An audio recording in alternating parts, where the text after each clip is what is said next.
Chapter 7, Rome, the textbook collapse of capability under Imperial Overstretch.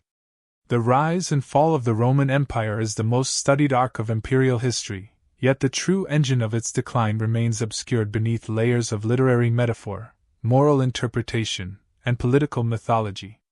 Rome has been described as collapsing due to decadence, corruption, barbarian invasions, inflation, Christianity, slavery, and administrative bloat. These interpretations contain fragments of truth, but they miss the essential mechanism. Rome's institutional complexity eventually grew beyond the capacity of its population to operate it. The empire diluted its standards again and again to preserve the appearance of stability, but each compromise widened the gap between complexity and capability.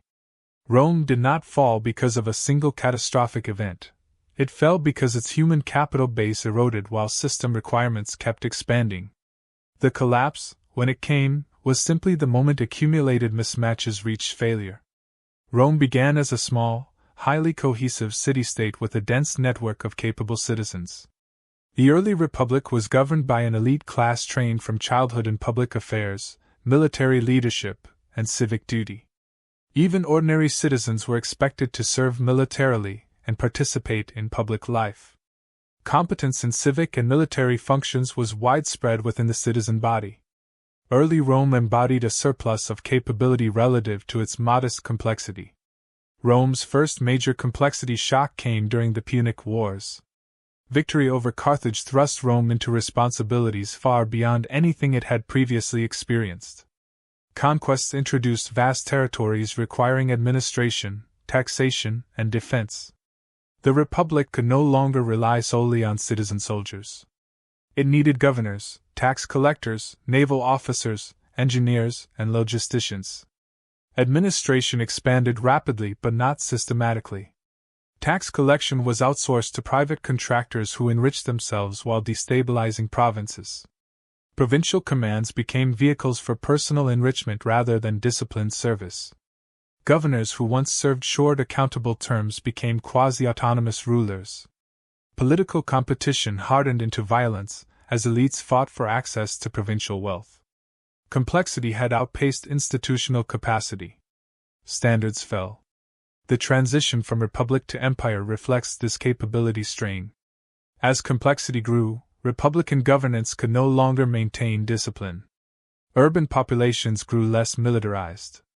Extended campaigns broke the citizen-soldier model. Elite cohesion fractured. Julius Caesar's rise was not merely ambition, it was structural failure. His dictatorship and Augustus' reforms replaced failing aristocratic consensus with autocratic efficiency.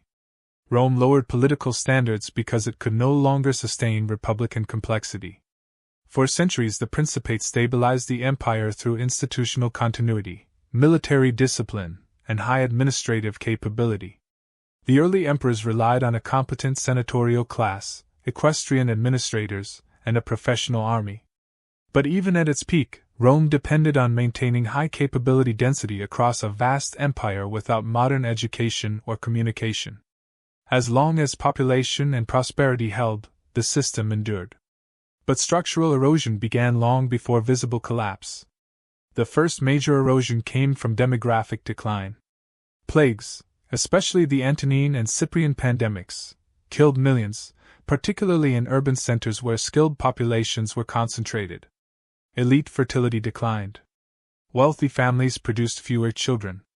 Capability shrank while administrative load rose. Military capability collapsed first. The legions, once composed of disciplined citizen soldiers, increasingly drew from poorer populations, non-citizens, and eventually foreigners. Recruitment standards fell because the empire had no alternative.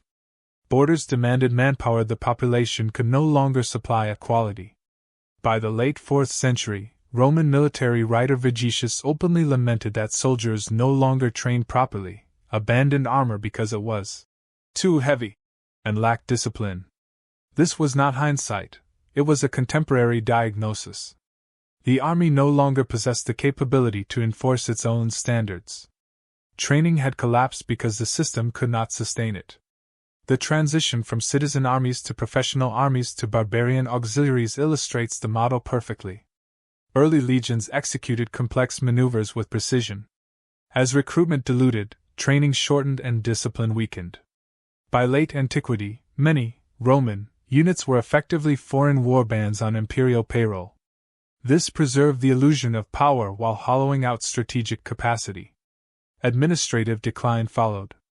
Bureaucracy expanded dramatically after Diocletian's reforms. Centralization and regulation multiplied offices, paperwork, and oversight. But the empire lacked the educational infrastructure to staff these positions competently. Standards fell. Posts were filled through patronage. Literacy declined. Record-keeping degraded. Corruption grew. The state tried to compensate for fallen capability by adding complexity, more rules, more officials, more supervision, accelerating the mismatch. Economic decay followed inevitably. To fund its bloated military and bureaucracy, Rome debased its currency repeatedly throughout the 3rd century. The silver content of the denarius collapsed from nearly pure to trace amounts. This was not greed. It was structural desperation. Rome substituted monetary manipulation for real capability because it could no longer generate productive surplus honestly. Inflation surged. Trade fractured. Tax compliance collapsed. In 301 AD, Emperor Diocletian issued the Edict on Maximum Prices, a massive decree fixing wages and prices across the empire, enforced by death penalties. It failed almost immediately. Markets cannot be commanded by law when administrative capability has collapsed. This was rules replacing reality, coercion substituted for competence. By the 4th century, Rome increasingly relied on foederati. Foreign tribes settled inside the empire and paid to fight. Visigoths, Vandals, and Franks became core components of imperial defense. This was not diplomacy. It was outsourcing the state's primary function. Rome no longer had enough Romans. By the late 4th century, the Western Empire had lost the ability to field a high-quality army, maintain infrastructure, enforce uniform taxation, or staff its bureaucracy competently. Population declined. Education degraded. The military became transactional. Administrative cohesion shattered. Standards had fallen in every domain. The invasions of the 5th century were not the cause of Rome's fall. They were the final stress test of a system already failed. A century earlier, Rome could have repelled similar threats. Now it could not coordinate an effective response. The complexity gap had become unbridgeable. Rome's collapse was not sudden. It was the culmination of centuries of lowering standards to compensate for demographic decline, political fragmentation, and administrative erosion. The Roman case reveals the most important lesson of imperial decline. The critical moment is not the fall itself, but the earlier decision to lower standards rather than confront structural mismatch. Rome began that process in the late Republic and never stopped. Each compromise preserved the empire temporarily while guaranteeing long-term failure. Rome illustrates the universal law: no empire can indefinitely operate systems more complex than its population can sustain. When demographics decline, education weakens, and cohesion fractures, the state must simplify or substitute. Rome chose substitution. The result was inevitable. The next chapters examine later empires, Mongols, Ottomans, Chinese dynasties, where the same physics reappear.